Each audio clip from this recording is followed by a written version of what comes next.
ನಮಸ್ಕಾರ ವೀಕ್ಷಕರೇ, ಆರೋಗ್ಯ ದರ್ಪಣ ಕಾರ್ಯಕ್ರಮಕ್ಕೆ ಸ್ವಾಗತ. ಇಂದು ನಾವು ಏನಪ್ಪಯ್ಯ ದಂತವೈದ್ಯಕೀಯ ಕಾಲೇಜು ಹಾಗೂ ಆಸ್ಪತ್ರೆ, ದೇರಳಕಟ್ಟೆ, ಮಂಗಳೂರು ಇಲ್ಲಿ ನೆರೆದಿದ್ದೇವೆ. ಆರೋಗ್ಯ ಸಂರಕ್ಷಣೆ ಎಷ್ಟು ಮುಖ್ಯವೋ ಅದೇ ರೀತಿ ಹಲ್ಲಿನ ಸಂರಕ್ಷಣೆ ಅಷ್ಟೇ ಮುಖ್ಯ.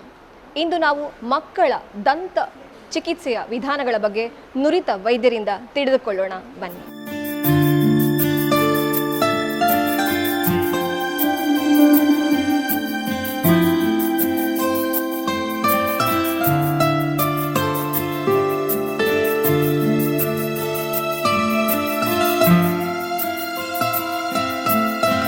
ನಮಸ್ಕಾರ ವೀಕ್ಷಕರೇ, ಆರೋಗ್ಯ ದರ್ಪಣ ಕಾರ್ಯಕ್ರಮಕ್ಕೆ ಸ್ವಾಗತ. ವೀಕ್ಷಕರೇ, ಇಂದು ನಮ್ಮೊಂದಿಗೆ ಡಾಕ್ಟರ್ ಎಸ್ ಶಾಂಬಡ್, ಡೀನ್, ಏನಪ್ಪಯ್ಯ ದಂತವೈದ್ಯಕೀಯ ಕಾಲೇಜು ಹಾಗೂ ಆಸ್ಪತ್ರೆ, ಮಕ್ಕಳ ದಂತ ಚಿಕಿತ್ಸಾ ವಿಭಾಗ, ಇವರು ನಮ್ಮೊಂದಿಗಿದ್ದಾರೆ. ಸರ್, ನಿಮಗೆ ಆರೋಗ್ಯ ದರ್ಪಣ ಕಾರ್ಯಕ್ರಮಕ್ಕೆ ಆತ್ಮೀಯವಾದಂಥ ಸ್ವಾಗತ. ನಮಸ್ಕಾರ ಸರ್, ಇವಾಗ ಮಕ್ಕಳ ದಂತ ಚಿಕಿತ್ಸಾ ವಿಭಾಗದಲ್ಲಿ ಯಾವ ರೀತಿಯ ಒಂದು ಚಿಕಿತ್ಸೆ ಇಲ್ಲಿ ಲಭ್ಯವಿದೆ ಅಂತ ತಿಳಿಸ್ಕೊಡ್ತೀರಾ? ನೀವು ಈ ಕಾರ್ಯಕ್ರಮ ಮಾಡೋದಕ್ಕೆ ಬಹಳ ಸಂತೋಷ.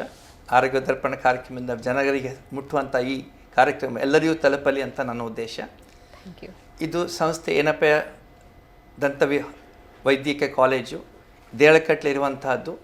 ಅದರಲ್ಲಿ ಮಕ್ಕಳ ದಂತ ವಿಭಾಗ ಅಂತ ಇದೆ.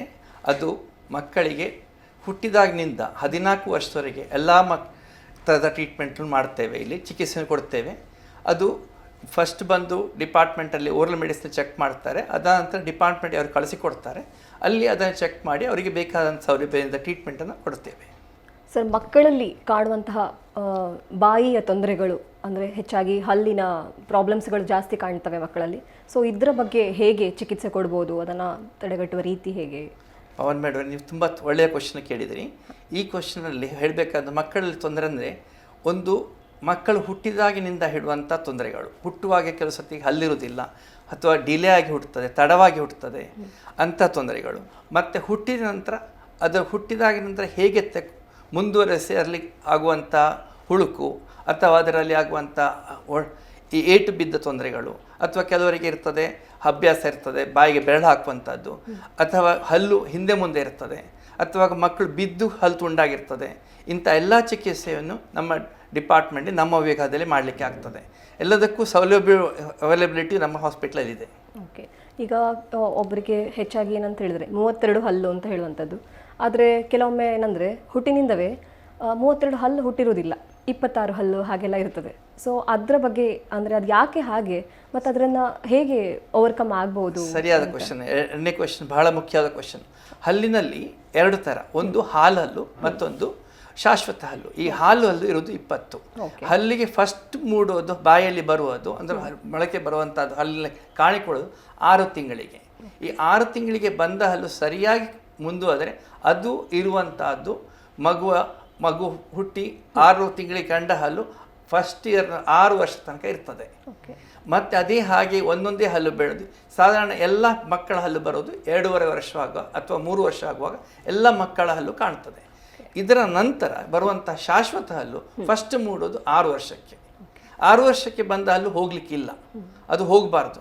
ಹಾಗೆ ಅದೇ ಎಲ್ಲ ಶಾಶ್ವತ ಹಲ್ಲು ಕಂಪ್ಲೀಟ್ ಆಗುವಾಗ 12 ವರ್ಷದಿಂದ 18 ವರ್ಷ, 12 ವರ್ಷಕ್ಕೆ ಸೆಕೆಂಡ್ ಮೋಲಾರ್ ಅಂತ ಹೇಳ್ತೇವೆ, 18 ವರ್ಷಕ್ಕೆ ನಮ್ಮ ಹೇಳೋದು ವಿಸ್ಡಮ್ ಟೂತ್ ಅಂತ ಹೇಳ್ತೇವೆ. ಈ ಹಲ್ಲು ಬಂದ ಕೂಡಲೇ ಎಲ್ಲ ಹಲ್ಲು ಪರ್ಮನೆಂಟ್ ಹಲ್ಲು ಬಾಯಲ್ಲಿರ್ತದೆ. ಸರಿ, ಇವಾಗ ಹೆಚ್ಚಾಗಿ ಮಕ್ಕಳಲ್ಲಿ ಹುಳುಕು ಹಲ್ಲು, ಕಪ್ಪಾಗುವಂಥದ್ದು ಹಲ್ಲು ಸಣ್ಣ ಪುಟ್ಟ ಮಕ್ಕಳಲ್ಲಿ ಜಾಸ್ತಿಯಾಗಿ ಕಂಡು ಬರ್ತದೆ. ಸೊ ಇಂಥ ಸಮಸ್ಯೆಗಳನ್ನು ಯಾವ ರೀತಿ ತಡೆಗಟ್ಟಬಹುದು?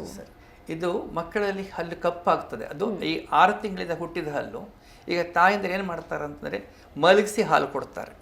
ಹಾಲನ್ನು ಕೊಡಬಾರದು ಅಂತ ಎಲ್ಲೂ ಇಲ್ಲ, ಹಾಲು ಕೊಡಬೇಕಾದ್ರೆ ಮಕ್ಕಳ ಎದೆ ಹಾಲು ಅಥವಾ ಬಾಟ್ಲ್ ಹಾಲು ಕೊಡ್ತಾರೆ ಕೆಲವರು. ಈ ಎದೆ ಹಾಲು ಕೊಡುವಾಗಲೂ ಸಹಿತ ಅವರು ಅದನ್ನು ಸರಿಯಾಗಿ ಕೊಡಬೇಕು. ಯಾಕಂದರೆ ಕೂತ್ಕೊಂಡು ಕೊಟ್ಟು ಕೂಡಲೇ ಬಾಯಿಂದ ಇಳಿತದೆ. ಹೆಚ್ಚಾಗಿ ಈಗಿನ ಕಾಲದಲ್ಲಿ ಏನು ಮಾಡ್ತಾರೆ, ತಾಯಿಗೆ ತೊಂದರೆ ಇರುವ ಕಾರಣ ಅಥವಾ ಅವರ ಕೆಲಸದ ಒತ್ತಡದಿಂದಾಗಿ ಅವರೇನು ಮಾಡ್ತಾರೆ, ಮಲಗಿಸಿ ಕೊಡುತ್ತಾರೆ. ಆಗ ತಾಯಿಯೂ ನಿದ್ದೆ ಮಾಡ್ತಾರೆ, ಮಗು ನಿದ್ದೆ ಮಾಡ್ತದೆ. ಬಾಯಿಂದ ಆಗುವಂಥ ಹಾಲು ದೊಂಡೆಯಲ್ಲಿ ಇಳಿಯದೆ ಅಥವಾ ಗಂಟಲ್ಲಿ ಇಳಿಯದೆ ಹಲ್ಲಿಗೆ ಕಂಟಿನ್ಯೂಸ್ ಆಗೋದ್ರಿಂದ ಅಲ್ಲಿ ಹಲ್ಲಲ್ಲಿ ಕಪ್ಪಾಗಿ ಹಲ್ಲಿನ ಕ್ರ್ಯಾಕ್ ಶುರುವಾಗ್ತದೆ. ಇದರಿಂದಾಗಿ ಹಲ್ಲು ಒಟ್ಟಾಗಿ ಶುರುವಾಗ್ತದೆ. ಮತ್ತು ಅದು ಒಳಗೆ ಹೋಗಿ ನರಕ್ಕೆ ತಾಗುವಾಗ ಮಗುವಿನ ನೋವು ಶುರುವಾಗ್ತದೆ. ಹಾಗೆ ಇಂಥದ್ದನ್ನು ತಾಯಿಯಂದರೆ ಫಸ್ಟು ಹೇಗೆ ಕೊಡುವ ಕ್ರಮ ಅದು ಕೊಡುವ ರೀತಿಯಲ್ಲಿ ಸರಿಯಾಗಿ ಮಾಡಿಕೊಂಡ್ರೆ ಅಥವಾ ಆಗ ಹಾಲು ಕೊಟ್ಟ ನಂತರ ಕ್ಲೀನ್ ಮಾಡಿಕೊಂಡ್ರೆ ಇದನ್ನು ತಡೆಗಟ್ಟಲಿಕ್ಕೆ ಆಗ್ತದೆ. ಹಾಗೆ ಅದಲ್ಲದೆ ನೆಕ್ಸ್ಟ್ ಇರುವಂಥದ್ದು ಶಾಲೆಗೆ ಹೋಗುವಾಗ ಚಾಕ್ಲೇಟ್ ಕೊಡೋದು ಅಥವಾ ಬಿಸ್ಕಿಟ್ ಕೊಡೋದು, ಅದು ಕೊಡಬಾರ್ದು ಅಂತ ಏನು ಹೇಳ್ತಾ ಇಲ್ಲ, ಕೊಟ್ಟ ನಂತರ ಕ್ಲೀನ್ ಮಾಡಿಸೋದು ಉತ್ತಮ. ಅವರಿಗೆ ಸ್ಕೂಲಲ್ಲಿ ಅಕ್ಕಾಸ್ ಇರ್ತಾರೆ, ಆಯಸ್ ಇರ್ತಾರೆ, ಅದು ಅವರಿಗೂ ಸಹಿತ ಅದನ್ನು ಹೇಳಿಕೊಡ್ಬೇಕಾಗ್ತದೆ. ಈಗಿನ ಒತ್ತಡಗಳಿಂದಾಗಿ ಫಾಸ್ಟ್ ಫುಡ್ ಕೊಡ್ತಾರೆ, ಹಾಗೆ ಅದು ಕೊಡುವಾಗ ಅದು ಬಾಯಿಗೆ ಅಂಟಿಕೊಳ್ಳೋದು ಹೆಚ್ಚು, ಅಂಟಿಕೊಳ್ಳೋದು ಹಾಗಿದ್ದು ಕೊಡುವಂಥ ಹಣ್ಣುಗಳನ್ನು ಕೊಟ್ಟಷ್ಟು ಉತ್ತಮ. ಸೊ ಹಾಗಾದರೆ ಅದಕ್ಕೆ ಪೂರಕವಾಗಿ ಈಗ ಹಲ್ಲಿನ ಸಮಸ್ಯೆ ಅಂತ ಹೇಳುವಂಥದ್ದು ಮಗು ತೆಗೆದುಕೊಳ್ಳುವಂಥ ಆಹಾರದಿಂದ ಆಗುವಂಥದ್ದು. ಸೊ ಇಲ್ಲಿ ಜಾಗರೂಕತೆಯ ಕ್ರಮ ಮೇಯ್ನ್ ಆಗಿ ಅಮ್ಮನೇ ಮಾಡಬೇಕು ಅಂತ ಹೇಳುವಂಥದ್ದು ನೀವು ಇಂಡೈರೆಕ್ಟ್ ಆಗಿ ಹೇಳಿದ ಹಾಗಾಯಿತು. ಸೊ ಬೇರೆ ಪ್ರಿಕಾಷನರಿ ಇವನ್ ಈಗ ಅವೇರ್ನೆಸ್ ಪ್ರೋಗ್ರಾಮ್ಸ್ ಹಾಗೆ ಏನಾದರೂ ಬೇರೆ ಏನಾದರೂ ಇದಕ್ಕೆ ಕೊಡ್ಬೋದು? ಇದರಲ್ಲಿ ಈ ಹಾಲು ತಾಯಿಯ ಹಾಲಿಂದ ತೊಂದರೆ ಅಂತ ಹೇಳ್ತಾ ಇಲ್ಲ, ಹಾಲು ಕೊಡುವ ಕ್ರಮದಿಂದ ತೊಂದರೆ ಇರ್ಬೋದು. ಹಾಲು ಈಗಿನ ಹೇಳುವಾಗ 1.5 ವರ್ಷ 2 ವರ್ಷದವರೆಗೆ ಕೊಟ್ಟರೆ ಏನು ತೊಂದರೆ ಇಲ್ಲ. ಹಾಲು ಕೊಡುವ ರೀತಿ ಅಥವಾ ಕೊಟ್ಟ ನಂತರ ಬಾಯಿಯನ್ನು ಕ್ಲೀನ್ ಮಾಡಿಸೋದು, ಅದು ಎದೆ ಹಾಲಿರಲಿ ಬಾಟ್ಲ್ ಹಾಲಿರಲಿ, ಬಾಟ್ಲ್ ಹಾಲಲ್ಲಿ ಗ್ರಾವಿಟಿ ಇಲ್ಲ, ಬಟ್ ಎದೆ ಹಾಲಲ್ಲಿ ಸಕ್ ಮಾಡೋದಿರ್ತದೆ, ಅದು ಓರಲ್ ಸ್ಟ್ರಕ್ಚರಿಗೆ ಬೆಟರ್ ಇರ್ತದೆ. ಹಾಗೆ ಎದೆ ಹಾಲು ಉತ್ತಮ, ಎದೆ ಹಾಲು ಕೊಟ್ಟ ನಂತರ ಬಾಯಿಯನ್ನು ಕ್ಲೀನ್ ಮಾಡಿಸೋದು ಅತಿ ಉತ್ತಮ. ಬಟ್ ಕೊಡುವಾಗ ಕೂತು ಕೊಟ್ಟಷ್ಟು ಗಂಟೆಯಲ್ಲಿ ಇಳಿತದೆ. ಹಾಗಿದ್ದ ಕಾರ್ಯಕ್ರಮ ತಾಯಿ ತಂದೆ ಇಬ್ಬರಿಗೂ ಗೊತ್ತಿದ್ದರೆ ಆಗ ಸಪೋರ್ಟ್ ಕೊಟ್ಟು ಫ್ಯಾಮಿಲಿಯಲ್ಲಿ ಬೆಳವಣಿಗೆ ಈಸಿ ಆಗ್ತದೆ. ಇವನ್ ಚಾಕ್ಲೇಟ್ಸು ಹೆಚ್ಚಾಗಿ ಇವಾಗ ಮಾರ್ಕೆಟಲ್ಲಿ ಅಫ್ಕೋರ್ಸ್ ಎಲ್ರಿಗೂ ಇಷ್ಟ ಆಗ್ತದೆ, ಮಕ್ಕಳಿಗೂ ಇಷ್ಟ ಆಗ್ತದೆ, ದೊಡ್ಡವರಿಗೂ ಇಷ್ಟ ಆಗ್ತದೆ ಕೆಲವೆಲ್ಲ ಚಾಕ್ಲೇಟ್ಸ್ ಎಲ್ಲ. ಸೊ ಯಾವ ರೀತಿ ಅದನ್ನು ಇದು ಮಾಡ್ಬೋದು ಅಂತ. ಅದು ಅಲ್ಲದೆ ಚಾಕ್ಲೇಟಿನ ಜಾಹೀರಾತು ಬಹಳ ಹೆಚ್ಚು, ಇದರಿಂದಾಗಿ ಮಕ್ಕಳಿಗೆ ಅದು ಅಟ್ರಾಕ್ಷನ್ ಆಗುವ ಕಾರಣ ತಿನ್ನುವುದು ಹ್ಯಾಬಿಟ್ ಆಗಿ ಉಳಿತದೆ. ಕೊಡುವುದು ತಪ್ಪು ಅಂತ ಹೇಳ್ತಾ ಇಲ್ಲ, ಬಾಯಲ್ಲಿರುವ ಸಲೈವ ಅಂದರೆ ಎಂಜಲು, ಜೊಲ್ಲಿನಲ್ಲಿ ಏನಾಗ್ತದೆ ಅಂದರೆ ಎಷ್ಟು ಸಮಯ ಅದು ಉಳಿತದೆ ಅದರ ಮೇಲೆ ಕ್ಯಾವಿಟಿ ಆಗೋದು. ಹಾಗಾಗಿ ಆಗಾಗ ನೀರು ಕೊಟ್ಟು ಬಾಯಿ ಮುಕ್ಕಳಿಸೋದು, ಹಾಗೆ ಕೊಟ್ಟಲ್ಲಿ ಬಾಯಲ್ಲಿ ಅಂಟಿಕೊಳ್ಳೋದಿಲ್ಲ. ಹಾಗಿದ್ದ ಕೂಡಲೇ ಅದು ಅಂಟದ ಕಾರಣ ಕ್ಯಾವಿಟಿ ಆಗೋದು ತಡೀತದೆ. ಹಾಗಾಗಿ ಕೊಡುವ ಆಹಾರ ಚಾಕ್ಲೇಟು ಬಿಸ್ಕಿಟ್ಟು ನಿಲ್ಲದಷ್ಟು ನೋಡಿಕೊಂಡಷ್ಟು ಒಳ್ಳೆಯದು ಅಲ್ಲಿ ಅದು. ಓಕೆ, ಸೊ ಸ್ವಚ್ಛತೆ, ಬಾಯಿಯ ಸ್ವಚ್ಛತೆ ಅತಿ ಮುಖ್ಯ ಪ್ರಾಮುಖ್ಯತೆ. Okay, thank you sir. Sir ಈಗ ಈ ಥರ ಚಾಕ್ಲೇಟ್ಸು ಇವನ್ ಯಾವುದೇ ರೀತಿಯಿಂದಾದರೂ ಅವರಿಗೆ ತೊಂದರೆ ಆಗ್ತದೆ, ಮಕ್ಕಳಲ್ಲಿ ತೊಂದರೆಗಳನ್ನು ಕಾಣ್ತೇವೆ. ಸೊ ಅದಕ್ಕೆ ಯಾವ ರೀತಿ ಚಿಕಿತ್ಸೆಯನ್ನು ಕೊಡ್ಬೋದು? ಸರಿ, ಈಗ ಹಲ್ಲಿನಲ್ಲಿ ಆಗುವ ತೊಂದರೆಗಳಂದರೆ ಒಂದು ಹಲ್ಲು ಹಾಳಾಗೋದು, ಮತ್ತೊಂದಾಗೋದು ಅಂದರೆ ಮಕ್ಕಳ ಹ್ಯಾಬಿಟ್ಸ್. ಈ ಹ್ಯಾಬಿಟ್ಸ್ಗಿಂತ ಬರೋ ಮೊದಲು ಹಲ್ಲಿನಲ್ಲಿ ಆಗುವ ತೊಂದರೆ ಹೇಳ್ತೇನೆ. ಹಲ್ಲು ಹುಳುಕಾಗ್ತದೆ, ಕೆಲವು ಸತಿ ಎಷ್ಟೇ ಜಾಗ್ರತೆ ಪಟ್ಟರು ಕೆಲವು ಸತಿ ಆಗ್ತದೆ. ಫಸ್ಟಿಗೆ ಹೋಗಿ ತೋರಿಸಿದರೆ ದಂತ ಚಿಕಿತ್ಸೆಯಲ್ಲಿ ಆಗುವಂಥದ್ದು ಬರೀ ಫಿಲ್ಲಿಂಗ್ ಮಾಡಿ ಉಳಿಸ್ಲಿಕ್ಕೆ ಆಗ್ತದೆ. ಆಗ ಅದರ ಲಾಂಗ್ವಿಲಿಟಿ ಅಂದರೆ ಹಲ್ಲಿಗೆ 6 ತಿಂಗಳಿಗೆ ಬಂದ ಹಲ್ಲು 12 ವರ್ಷ ತನಕ ಬೇಕಾಗ್ತದೆ ಅಥವಾ 6 ವರ್ಷಕ್ಕೆ ಬೇಕಾಗ್ತದೆ. ಅದು ಅಷ್ಟು ಸಮಯ ಬಂದಲ್ಲಿ ಅದರ ಕೆಲಸ ಅದು ಉಪಯೋಗಿಸ್ತದೆ. ಹಲ್ಲು ಯಾತಕ್ಕೆ ಬೇಕು? ಒಂದು, ಹಲ್ಲು ಚಂದ ಕಾಣಲಿಕ್ಕೆ, ಸೆಕೆಂಡ್ ಪ್ರೊನೌನ್ಸಿಯೇಷನ್ನಿಗೆ, ಅದಲ್ಲದೆ ಮಾತಾಡುವಾಗ ದವಡೆ ಬೆಳೀಲಿಕ್ಕೆ, ಇದೆಲ್ಲದಕ್ಕೂ ಹಲ್ಲು ಬೇಕಾಗ್ತದೆ. ಅಫ್ಕೋರ್ಸ್ ಹಲ್ಲಿದ್ದರೆ ಜಗಲಿಕ್ಕೆ ಈಸಿ ಆಗ್ತದೆ. ಹಾಗಾಗಿ ಒಂದು ತಿನಿಸು ಮಾಡುವಾಗ ಈ ಸಣ್ಣ ಕ್ಯಾವಿಟಿ ಇದ್ದರೆ ಅಥವಾ ಸಣ್ಣ ರಂಧ್ರ ಇದ್ದರೆ ಅಥವಾ ಹುಳುಕಾದಲ್ಲಿ ಅದನ್ನು ಡಿಫ್ರೆಂಟ್ ಮೆಟೀರಿಯಲ್ಸ್ ಇದೆ, ಸಿಲ್ವರ್ ಅಂತ, ಅಮಾಗಮ್ ಅಂತಿದೆ, ಗ್ಲಾಸ್ ಹ್ಯಾಮರ್ ಅಂತಿದೆ, ಈಗಿನ ಹೊಸ ಹಲ್ಲಿನ ಕಲರ್ನ ಫಿಲ್ಲಿಂಗ್ಸ್ ಇದೆ. ಅದು ಮಾಡಿದಲ್ಲಿ ಅದು ಬಾಳಿಕೆ ಹೆಚ್ಚು ಬರ್ತದೆ ಒಂದು.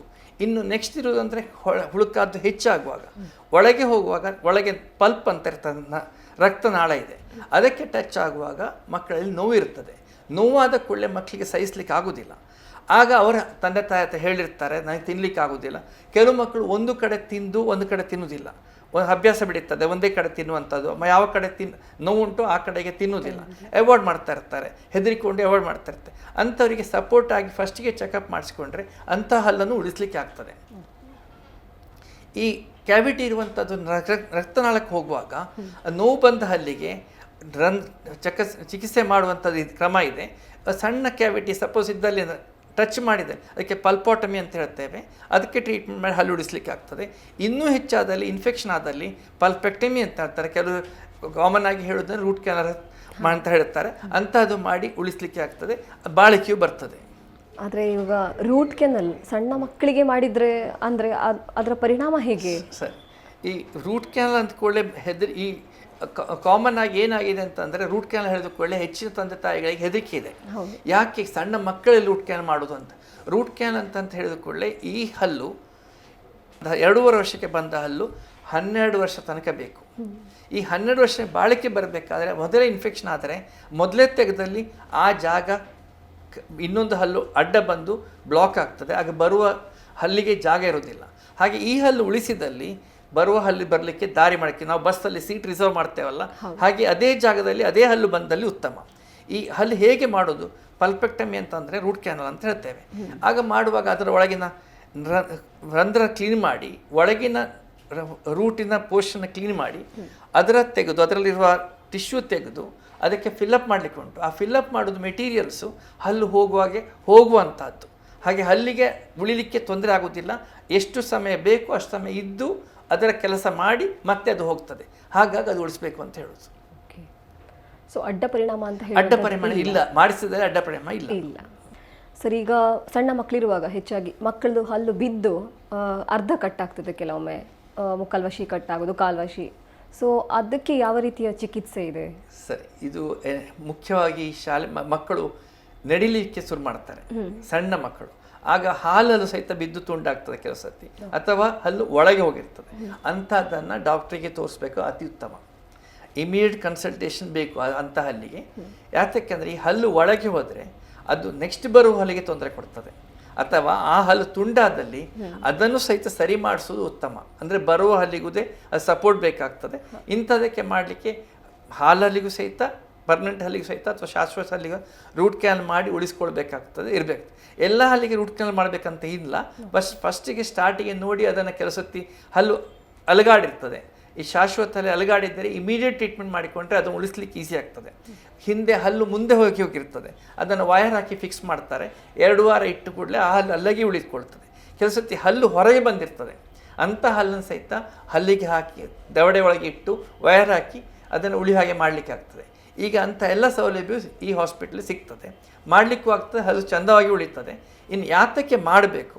ಹಾಲಲ್ಲೂ ಮಾಡಿದ ಕೂಡಲೇ ಬರುವ ಹಲ್ಲಿಗೆ ಒಳ್ಳೆಯದಾಗ್ತದೆ. ಈ ಹಾಲಲ್ಲೂ ಮಾಡಿದ್ದನ್ನು ಇಮಿಡಿಯೇಟ್ ಮಾಡಿಕೊಂಡ್ರೆ ಲೆವೆಲ್ ಆಗಿ ಉಳಿತದೆ. ಪ್ಲಸ್ ಅದು ತುಂಡಾಗಿದ್ದರೆ ಹೇಗೆ ಉಳಿಸಬೇಕು ಅಂತೇಳಿ ಡಿಪಾರ್ಟ್ಮೆಂಟ್ನಲ್ಲಿ ಮಾಡಲಿಕ್ಕೆ ಆಗ್ತದೆ. ಇನ್ನು ಪರ್ಮನೆಂಟ್ ಹಲ್ಲು ಅರ್ಧ ತುಂಡಾಗಿರ್ತದೆ, ಅಂಥ ಹಲ್ಲನ್ನು ರೂಟ್ ಕ್ಯಾನಲ್ ಮಾಡಿ ಅದಕ್ಕೆ ರೂಟ್ ಟ್ರೀಟ್ಮೆಂಟ್ ಮಾಡಿದ ನಂತರ ಹಲ್ಲು ಚೆಂದ ಮಾಡಲಿಕ್ಕೂ ಆಗ್ತದೆ, ಕವರ್ ಹಾಕಿ ಉಡ್ಲಿಕ್ಕೂ ಆಗ್ತದೆ. ಸರ್, ಮಕ್ಕಳಲ್ಲಿ ಹೆಚ್ಚಾಗಿ ನಾವು ನೋಡ್ತೇವೆ, ಮಕ್ಕಳು ಬೆರಳನ್ನು ಬಾಯಿಯೊಳಗೆ ಇಟ್ಕೊಳ್ಳುವಂಥ ಒಂದು ಹವ್ಯಾಸ. ಸೊ ಅದನ್ನು ಯಾವ ರೀತಿ ತಡೆಗಟ್ಬೋದು? ಹೌದು, ಇದು ಈ ಸಾಧಾರಣ ಎಲ್ಲ ಮಕ್ಕಳು ಬಾಯಲ್ಲಿ ಬೆರಳು ಹಾಕ್ತಾರೆ. ಬಾಯಲ್ಲಿ ಹಾಕಿದ ಅದನ್ನು ರುಟೀನಾಗಿ ಉಳಿದ್ರೆ ಮಾತ್ರ ಬಾಯಿಗೆ ತೊಂದರೆ. ಈಗ ಅಭ್ಯಾಸ ಇರುವುದು ಸಾಧಾರಣ 2.5 ವರ್ಷ ಹಾಕಿ 3 ವರ್ಷಕ್ಕೆ ನಿಲ್ಲಿಸಿದ್ರೆ ಗೊತ್ತಾಗೋದಿಲ್ಲ, ಏನು ಮುಂದುವರಿಯುವುದಿಲ್ಲ. ಬಟ್ ಅದು ಯಾವಾಗ ಹೆಚ್ಚು ಸಮಯ ಉಳಿದು ಅವರ ತಂಬ ಹಾಕಿ ಅಥವಾ ಬೆರಳು ಹಾಕಿ ಚೀಪುವ ಅಭ್ಯಾಸ ಅದಿದ್ದ ಕೂಡಲೇ ಹಲ್ಲಿನ ದವಡೆ ಮುಂದೆ ಬರ್ತದೆ. ಈ ದವಡೆ ಮುಂದೆ ಬರೋದು 3 ವರ್ಷದ ನಂತರ ಉಳಿದ್ರೆ ಅದು ಬರುವ ಹಲ್ಲಿಗೂ ಮ್ಯಾಕ್ಸಿಲಾ ಅಂತ ಹೇಳ್ತೇವೆ, ಅದು ಮುಂದೆ ಬರ್ತದೆ. ಅದನ್ನು ತಡಿಲಿಕ್ಕೆ ಆಗ್ತದೆ. ತಡೆಯೋದು ಒಂದು ವಯರ್ ಹಾಕಿ ತಡಿಲಿಕ್ಕೆ ಆಗ್ತದೆ, ಬಾಯಿ ಒಳಗೆ ಕ್ಲಿಪ್ ಹಾಕಿ ತಡಿಲಿಕ್ಕೆ ಆಗ್ತದೆ. ಅಥವಾ ಕೆಲವು ಸಣ್ಣ ಪ್ರಾಯ ಇದ್ದರೆ ಕೈಗೆ ಬೆರಳಿಗೆ ಹಳೆ ಕಾಲದಲ್ಲಿ ರಕ್ತ ಚಂದನ ಅಂತ ಹೇಳ್ತಾರೆ, ನೀವು ಕೇಳ್ತಾ ಇದ್ದೀರಿ, ಅಂಥದ್ದನ್ನು ಹಚ್ತಾರೆ, ಅದು ಹಾಕಿ ಕೆಲಸ ಬಿಡ್ತಾರೆ. ಅಥವಾ ಈ ಕೆಲಸದ ಪೇಸ್ಟ್ ಬರ್ತದೆ ಈಗ, ಬಟ್ ಆ ಪೇಸ್ಟ್ ಅವೈಲಬಿಲಿಟಿ ಇಲ್ಲ ಮಾರ್ಕೆಟಲ್ಲಿ, ಕೆಲಸ ಸ್ಟಾಪ್ ಆಗ್ತದೆ. ಅಂಥದ್ದು ಹಾಕಿ ಸ್ಟಾರ್ಟಿಂಗಲ್ಲಿ ಸ್ಟಾಪ್ ಮಾಡಲಿಕ್ಕೆ ಆಗ್ತದೆ. ಇನ್ನೊಂದು ಕೆಲವರು ಗ್ಲೌಸ್ ಹಾಕ್ತಾರೆ ಅಥವಾ ಜುಬ್ಬ ಹಾಕಿ ಸ್ಟಾಪ್ ಮಾಡಲಿಕ್ಕೆ ಆಗ್ತದೆ. ಅದನ್ನು ಮೊದಲೇ ಮಾಡಿದಲ್ಲಿ ಆ ಹ್ಯಾಬಿಟಿಗೆ ತೊಂದರೆ ಆಗದಾಗೆ ಮುಂದುವರಿಸಿದಾಗೆ ಮಾಡಲಿಕ್ಕೆ ಆಗ್ತದೆ. ಇದನ್ನು ಕಂಟಿನ್ಯೂ ಮಾಡಿದಲ್ಲಿ ಹಲ್ಲಿನ ದವಡೆ ಮುಂದೆ ಆಗೋದು ಚಾನ್ಸ್ ತುಂಬ ಇರ್ತದೆ. ಹಾಗೆ ತಡೆಗಟ್ಟುವುದು ಒಳ್ಳೆಯದು.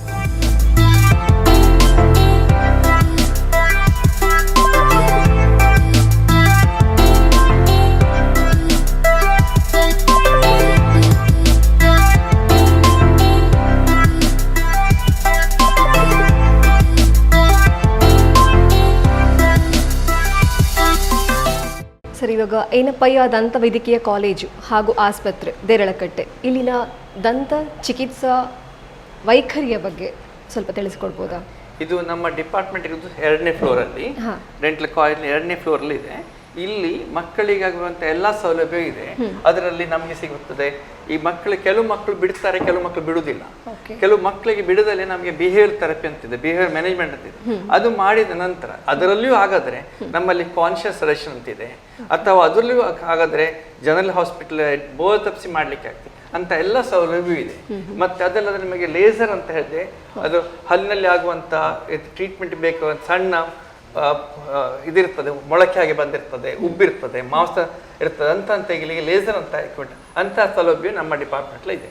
ಅದರಲ್ಲಿ ಒಂದಿರುವಂಥದ್ದು ಕಾನ್ಷಿಯಸ್ ಸೆಡೇಷನ್ ಎಕ್ವಿಪ್ಮೆಂಟ್, ಇನ್ನೊಂದಿರುವುದು ಲೇಸರ್ ಅಂತ. ಅದನ್ನು ಉಪಯೋಗ ಮಾಡಿ ನಮಗೆ ಟ್ರೀಟ್ಮೆಂಟ್ ಮಾಡಲಿಕ್ಕೆ ಆಗ್ತದೆ.